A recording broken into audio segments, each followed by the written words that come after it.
Hello everyone. Right, time to get cracking, eh? Heroes. So, where we left it last time, remember I set you some homework, and that homework was what happened on the 7th of December 1941. Dylan was straight in there, he knew his stuff. Pearl Harbor. So, I'm going to read the next little bit, which is an important one in terms of the theme of effects of the war. Then I'll give you a boring history lesson. Hope you're all well and ready to roll. So, right, this next chapter is very brief. However, it's a good one to remember. I don't know if you remember a couple of days ago I was talking about Arthur Riviere and saying that he's an interesting character. You won't get an individual character question on it. Hi, Ewan. You won't get an individual character question on Arthur Riviere. He's not in it enough. But, in fact, this is pretty much it for him.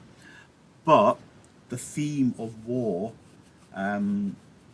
is likely to come up in some way or other, and the theme of the horrors of war and the effects of it. And this section is really good to commit to memory. Hey, Ms. Tompkins, it's really good to commit to memory for that because it shows the effects of the war on Arthur. Right, so here goes. Arthur Riviere is slumped against a brick building at the entrance of P Alley, and I know instantly that he is drunk. The street light catches his open mouth and the dribbles of saliva on his lips and chin. Almost midnight, and 3rd Street deserted.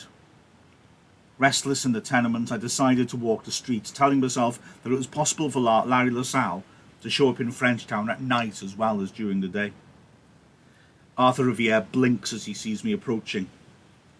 "You okay?" I ask, even though I know he's not okay.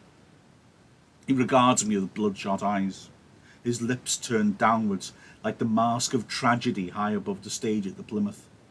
"Hi, Jamie."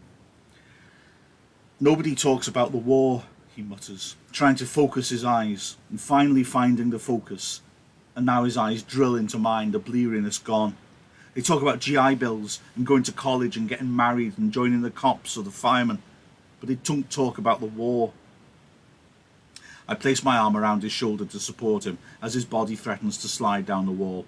A ridiculous gesture because he outweighs me by at least 50 pounds. He lifts his head to the night. "I want to talk about it. My war," he cries, "and your war too, Francis. Everybody's war. The war nobody wants to talk about." "What war is that?" I ask, having to say something, having to respond to the sorrow in his voice, but not expecting an answer. "The scared war," he says, closing his eyes. "God, but I was scared, Francis. I messed my pants. One day, running across an open field, so scared I shit my pants. Bullets at my feet and everything let go." Opening his eyes, he asks, "Weren't you scared?" I remember the village and our advancing platoon and Eddie Richards saying, "What the hell are we doing here anyway?" and the smell of diarrhea. Everybody was scared, I tell him.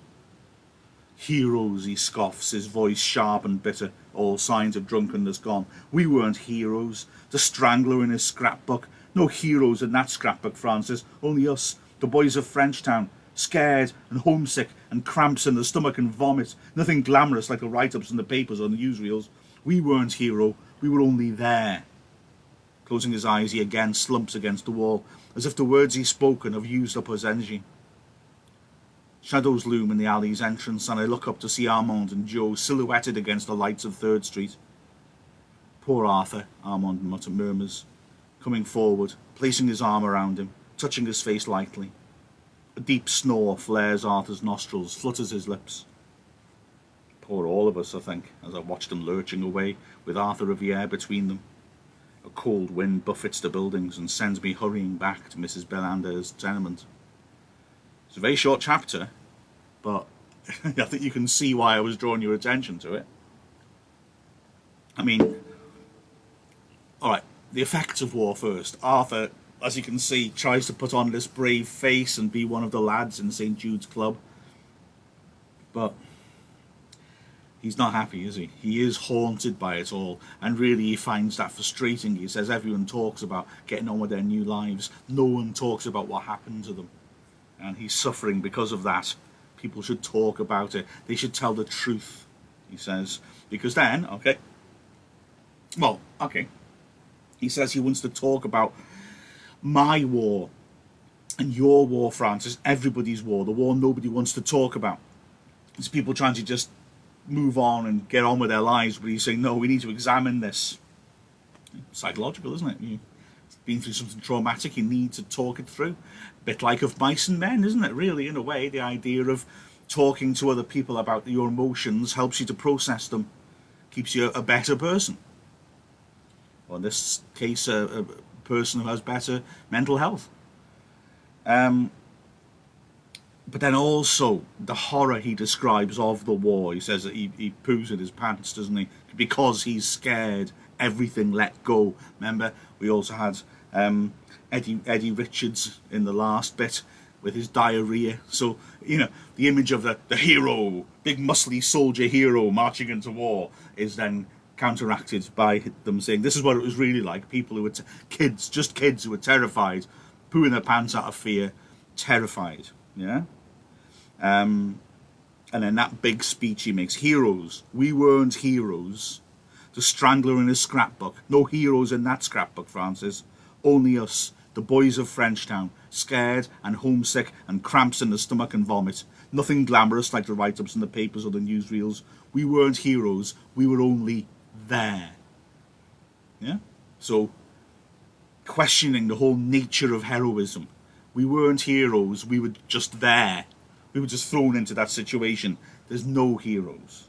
Okay, so again, this theme of what is a hero is bound to come up. And there's loads. I mean, Robert Cormier, he hammers it to death, doesn't he, really? he really goes for it. Now then. Okay. Pearl Harbor. I'll try and do the quickish version. I'm producing a few context videos on heroes, actually, so probably be able to start next week. Because I stupidly didn't underestimate how big an editing job I'd handed myself. What an idiot. Anyway. Pearl Harbor. Pearl Harbor was the main American naval base for the Pacific Ocean. Remember, America's got two oceans, so the Atlantic's on one side, the Pacific is on the other. Pearl Harbor is on Oahu, which is the main island of the Hawaiian Islands. So Hawaii is a state of America, but it's bang in the middle of the Pacific.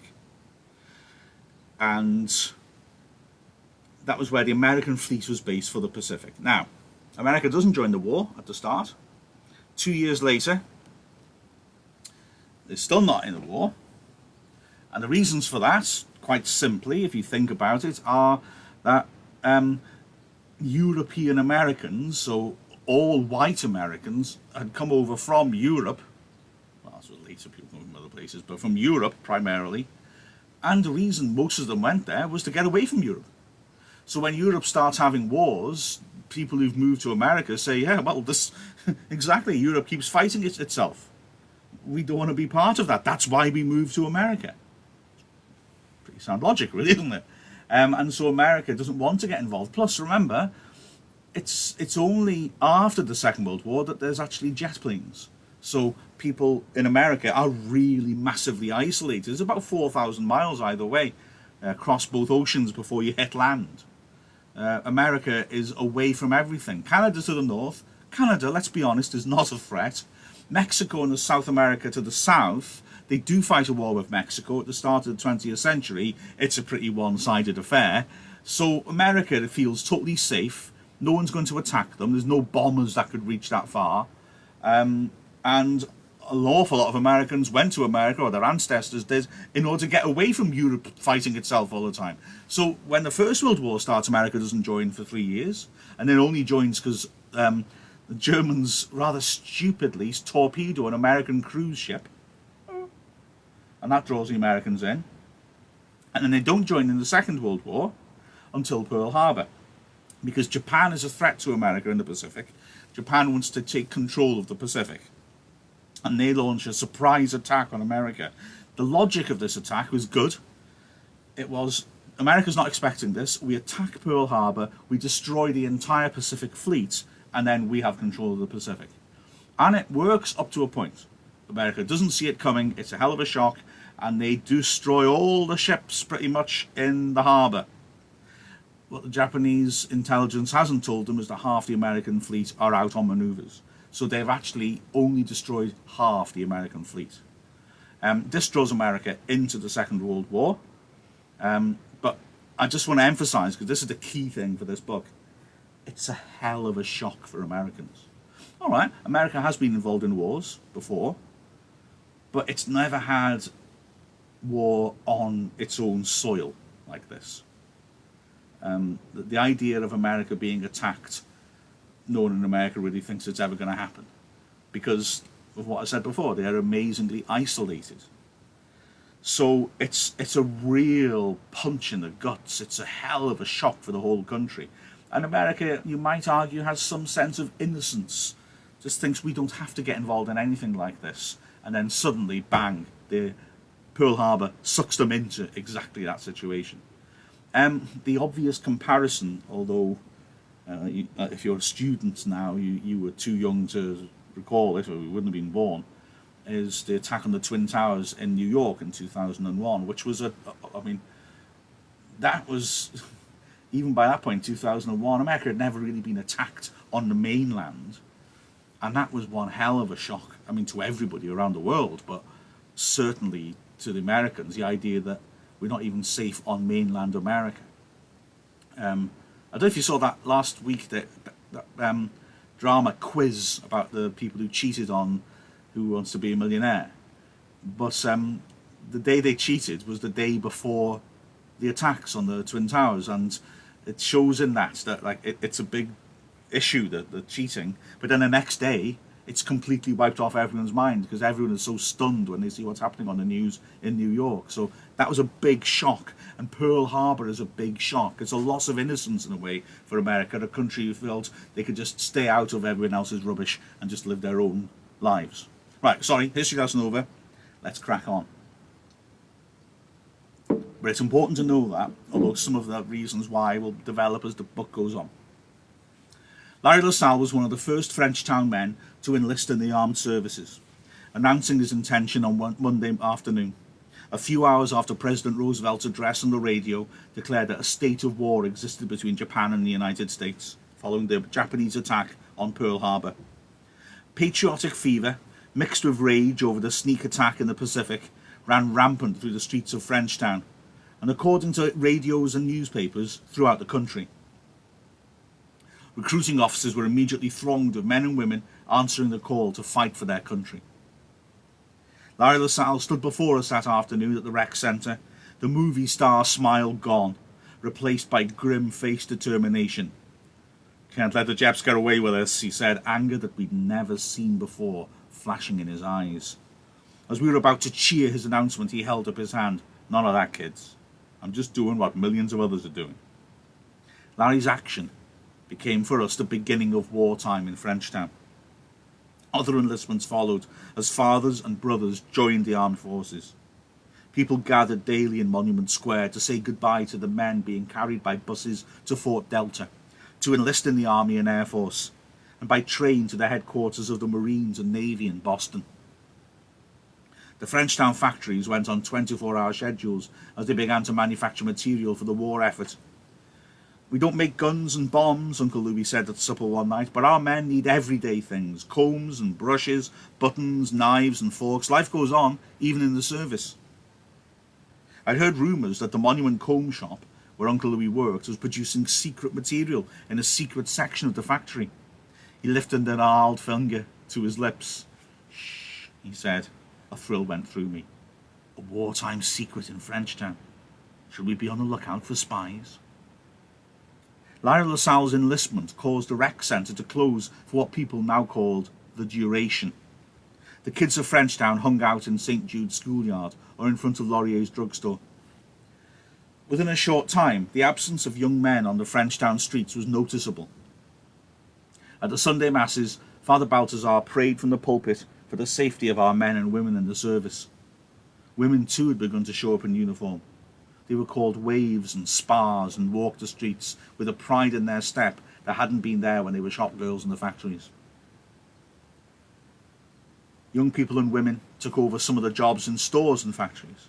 Mr. Laurier hired me to work part-time after school and on weekends at his drugstore.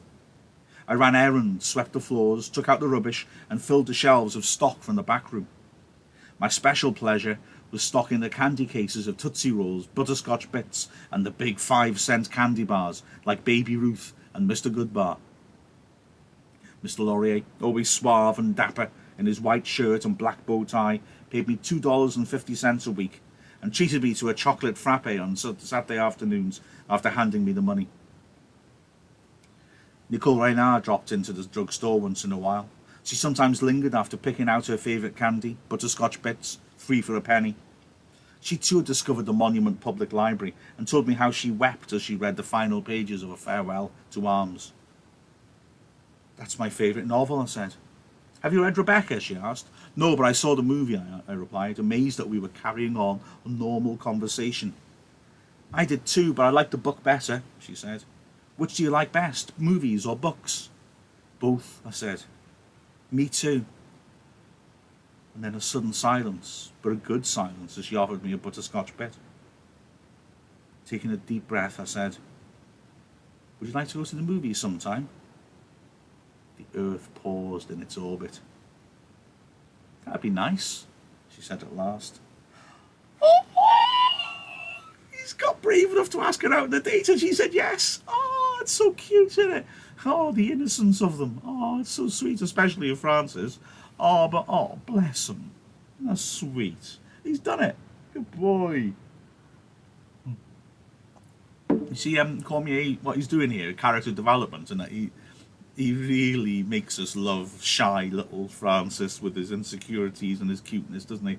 And so it's an interesting juxtaposition, because obviously we're on Francis's side. We like him, we wish him well, but we also know that in the future he will be a man who has come back from the war to kill somebody, to kill the guy who seems to be a hero as well in this. So it's interesting, isn't it, what he's doing with our heads? We like Francis, we wish him well, but he is talking about coming back to execute someone in cold blood. Not normally what a hero would do. Not normally what a nice person, the hero of a story, would do. Is Francis an anti-hero? An anti-hero is a literature term used when the main character, well, maybe is somebody who could be good, but isn't maybe using what their good qualities in the way they should. I'm not saying he is, but it's an interesting question to consider. Classic example of an anti-hero is Macbeth. Macbeth is an incredible man. The first thing you learn about Macbeth in the play is that he's an awesome soldier. Shakespeare has a soldier reporting that Macbeth's side are losing a battle until Macbeth goes charging in, hacks his way through, and then slices the leader of the other army in half from his nape to his chaps. He sticks the sword into his belly button and slices him up to his jaw. Macbeth doesn't do things by halves, except when it's splitting people in half, if you know what I mean. And he has wonderful qualities, Macbeth, but he is led astray by his desire for power, and so he uses those qualities in a bad way. So he's an anti-hero, and there's always this regret of how good he could have been. I don't think Francis is that, or is he? We're going to see how he develops. Just very quickly as well, those mentions of books. She's read A Farewell to Arms, and she cried as she read the final pages. Yeah, that's a Hemingway book. Remember I mentioned Hemingway, the tough guy writer. These books are not chosen by accident. So Farewell to Arms is the book that makes Hemingway's reputation. It's set in the First World War. And it's a very emotional and sort of tragic story of a relationship between a soldier and a woman. And it definitely has resonance with this, although I guess I want to talk about that more later on when we read a bit more of this. She's read Rebecca, which is another famous book by Daphne du Maurier, a British writer.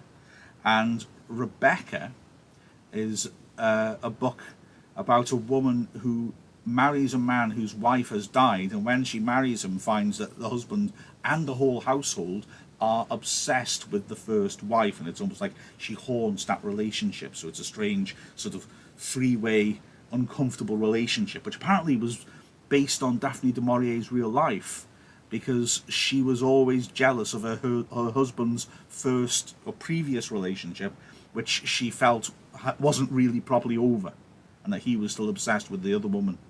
I'll get to that later on as well. Can I tell you, if I can see it quickly? Aye. I'll just shift some stuff. Bear with me just a sec. I think I've got it here. I have. Aye. Hemingway. Was one of my favourite authors when I was in university, in my 20s.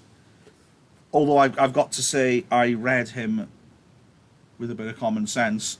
I basically enjoyed his style of writing, but I thought he was an idiot. You know, he's a real sort of sexist, macho jerk. So I enjoyed reading his books because I was interested in him as a person, if you like. I loved his style, but also the idea of this bloke who he's clearly showing his insecurities and oddness. Anyway, the reason I'm banging on about it, this is nothing to do with this book, but it's fascinating. This is The Torrents of Spring, Hemingway's book after the one that I just mentioned, The Farewell to Arms. Looks a bit basic. Look how it's laid out. It's quite short. Shortness is not necessarily a guide to anything, but it is in this case, because basically what happened was that Hemingway had signed a publishing deal, and it's really rotten, because basically Hemingway was trying to get his reputation going, and he had a friend who was an author, and this friend got the deal for him. So this is very much Hemingway gets his publishing deal on the word of his friend. So he owes a lot to this friend. But when Farewell to Arms is incredibly successful, Hemingway wants more money, but he isn't going to get it because he signed this deal. You know, the sort of deal somebody who's unknown would sign. And he wants to get out of the publishing deal. He tries to go to the publishers and say, can I get out of it? And this causes trouble, because the publishers say, no, you signed a contract. We've got a success on our hands. You're going to write your books for us. It also really embarrasses his friend. And so in the end, what he does is he writes that book, which is terrible. He deliberately writes a terrible, terrible book. And he tells the publishers, I'll keep writing terrible books until I've fulfilled the contract. And of course the publishers have no option really but to let him go. It's just going to cost them money publishing terrible books. Wow, what a jerk. Right, okay, I'm reading, sorry. My excitement about Hemingway has distracted me from the fact that Francis had just successfully asked Nicole out for a date. Saturday afternoons at the Plymouth downtown became our weekly date. The word made my head spin. Aww. I was actually dating Nicole Reynard. We met in front of the theatre, and she insisted on buying her own ticket, although she allowed me to treat her to some milk duds from the vending machine in the lobby. The theatre was always crowded and raucous, the Saturday matinee a special time for kids, with a cowboy serial and 2 movies. The movie-tone news brought reminders of the war that was raging around the globe, as the grim narrator spoke of places that had been unknown to us a few months ago. Bataan in the Pacific, Tobruk in Africa. We cheered our fighting forces and booed and hissed when Hitler came on the screen, his arm always raised in that hated salute. At some point during the afternoon we held hands, her hand cool in my own, but I had to keep drawing mine away to wipe the sweat from my palm. Just before the end of the last movie appeared on the screen, she allowed me an innocent kiss. Aww. Our lips briefly touching, the taste of chocolate transferred from her lips to mine. Once, my hand accidentally dropped and brushed her sweater, and I was surprised at the softness of her breast. My hand lingered there for a moment, and she didn't protest. My breath went away and then came back again as we rose to leave. Oh, they're so innocent and sweet, aren't they? On the way home, we talked not only about the movies we'd seen, but about 1,000 other things. I was amazed at the lack of pauses in our conversation, how I always managed to have something to say. She had a way of teasing that coaxed me into forgetting my shyness. What do you want to do besides be a champion at table tennis? I don't know. My mind racing. What did I want to do? You must want to do something, Francis. Say the first thing that comes into your mind. I want to read every book in the Monument Public Library. Good, she said. How about writing books? Didn't you win Sister Matilda's medal for composition? A blush of both pleasure and embarrassment made my cheeks grow warm. Again, that imagery of the warm cheeks with embarrassment, which would then become ironic because his cheeks, as he said, are burnt away. Oh, I could never write a book. I think you could. It was necessary to change the subject. How about you, Nicole? What do you want to do? Oh, lots of things, she said, raising her head and looking around at the passing Frenchtown three-deckers. The steeple of St. Jude's in the distance. Such a big world out there. I'd like to help more in the war, maybe become a nurse if the war lasts long enough. I knew that she spent time with the nuns at the convent, knitting socks and scarves for the armed forces. I teased her about the smell of cooked cabbage that she carried with her when she dropped into Laurier's after leaving the convent. The convent's perfume, I said, thinking myself clever. Not a bad smell, Francis, she said. Better than Evening in Paris, which was the cheap perfume that was our best seller at the store. Once as we passed a rec centre, I started to sing Dancing in the Dark in a comic way, off-key as usual, because I loved to hear her laugh. Remember, that was the song that she danced to, wasn't it? But she didn't laugh this time. I agreed, thinking of that December 7th party, during which word was received that the Japanese had bombed a place we'd never heard of called Pearl Harbor. The party suddenly frivolous and superfluous. How could we celebrate a table tennis tournament and a musical show when our country had been attacked and our world had changed so drastically in the space of a few moments? The party broke up abruptly as everyone left to go home, hurrying through the streets as if bombers were expected to fly over Frenchtown at any minute. We discovered in one moment on a Sunday afternoon that the world was not a safe place anymore. Again, that's a key point, isn't it? A loss of innocence that America experiences, and that's them. They felt safe and cosy in the small town, and now the world's not a safe place anymore. Laurier's drugstore became the gathering spot for the people of Frenchtown, who bought the Monument Times or the Wickburg Telegram and discussed the progress of the war, shaking their heads at the swiftness with which the boys of Frenchtown were becoming fighting men. Amazing, as Laurier said. Kid graduates from high school, gets 6 weeks of basic training of guns and grenades, then overseas he goes on a troop ship, and 5 months later, he's fighting the Japs or the Germans.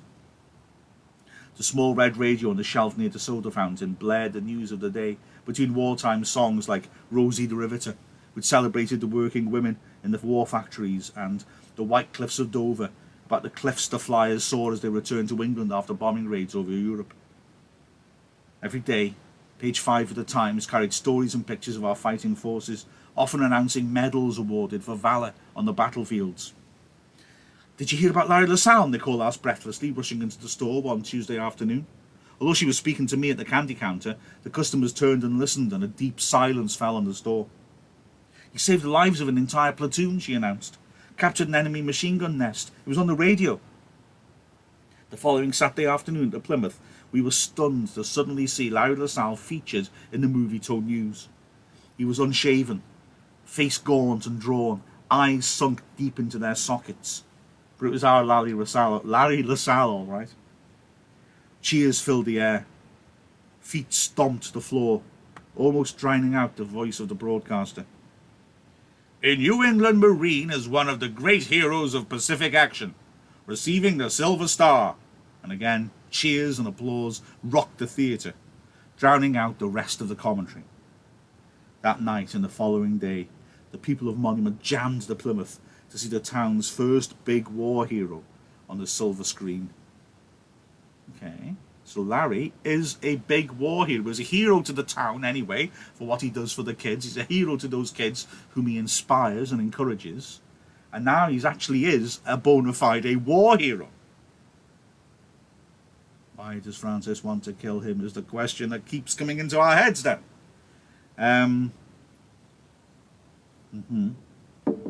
Just quickly, where is it?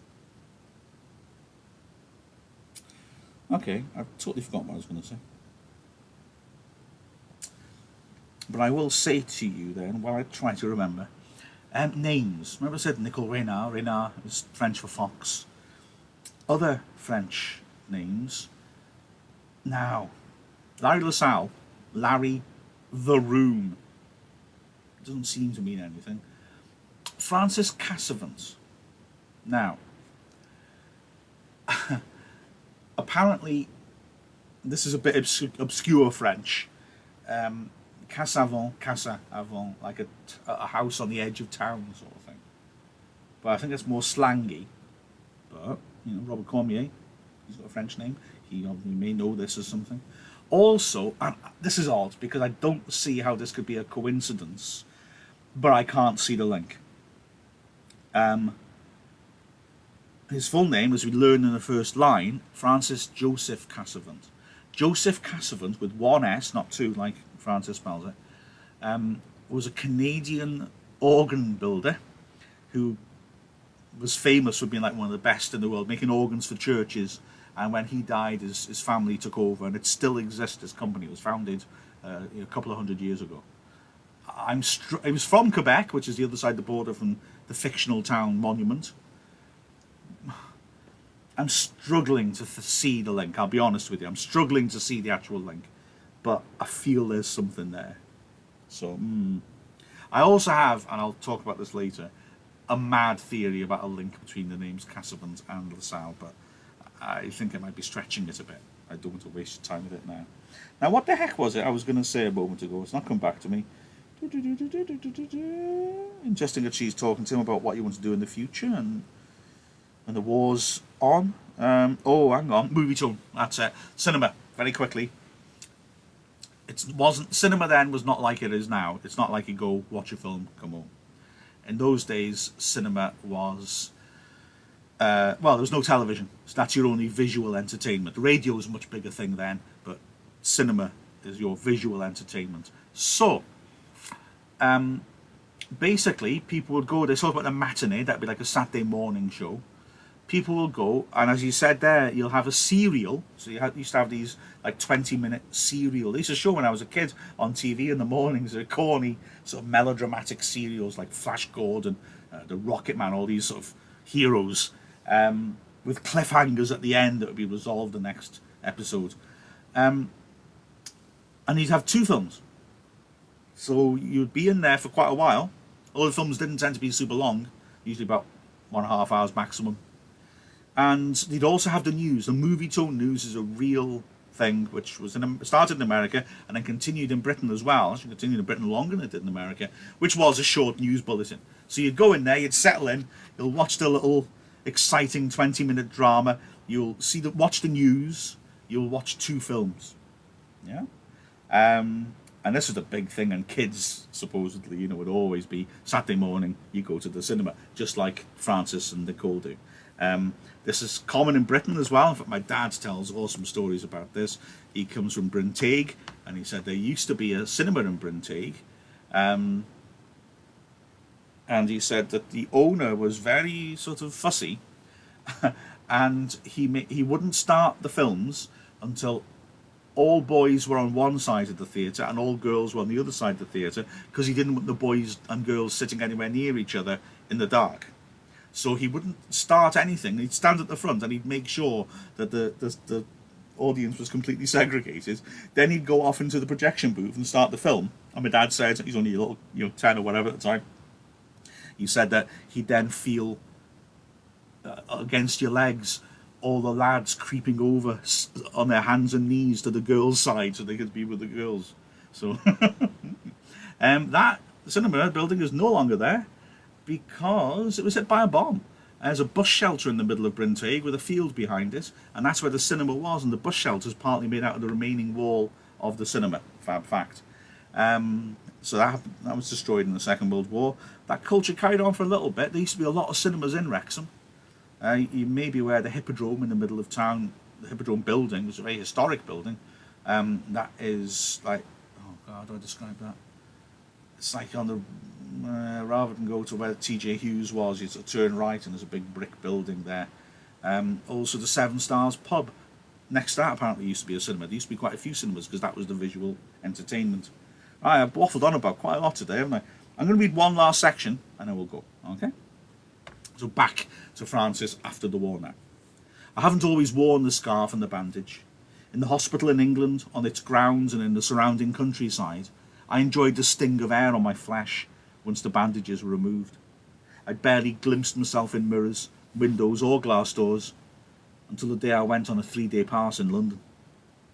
Walking through the bright sunshine of a spring day, I was disappointed because London had always been linked in my mind with foggy days and evenings, and I heard Jack the Ripper or Sherlock Holmes stalking through the shadows.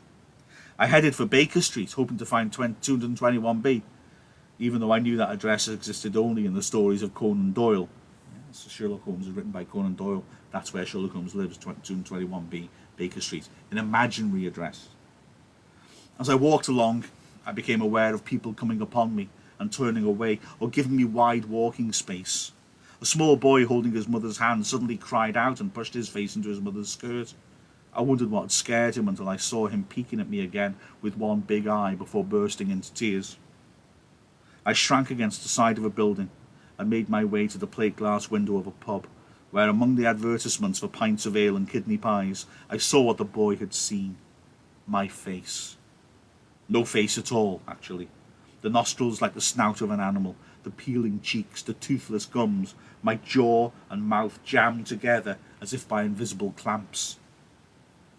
I tried to draw up the collar of my Eisenhower jacket to cover at least the lower part of my face, but the collar was too narrow, didn't cover anything at all, and I hurried along the sidewalk, head down, avoiding eye contact, wishing to be invisible. Why didn't anyone warn me? I wondered busily on the double-decker bus, hiding my face in my hands. Then realised that the doctors and nurses had probably become so accustomed to the wounded and the maimed that the abnormal had become normal to them. Enrico made me the gift of a white scarf, which he said he'd won from an Air Force flyboy in a poker game. Now, in Frenchtown, my face is healing. My dentures have given shape to the lower part of my face and my jaw is firmer, but my nostrils are still caves and the flesh of my cheeks refuses to heal properly, remaining raw and red. When I study myself in the mirror, I don't see me anymore, but a stranger slowly taking shape. The truth is that I don't care whether I heal or not, because I know that it doesn't matter. What matters is hiding my face from others, not only to save them the shock of seeing a face in disrepair, but so that they won't identify little Francis Cassavant later on, after I've carried out my mission. Now, each day when I wake up, I know that this might be the day when Larry LaSalle will show up and I start to close doors. Not real doors, but doors to the future. I take out the address and telephone number of Dr. Abrams in Kansas City and burn it in the kitchen sink. Next is a list of veterans' hospitals that Enrico handed to me when I left England. I'll be in one of them, he told me, until I find a proper method of disposal.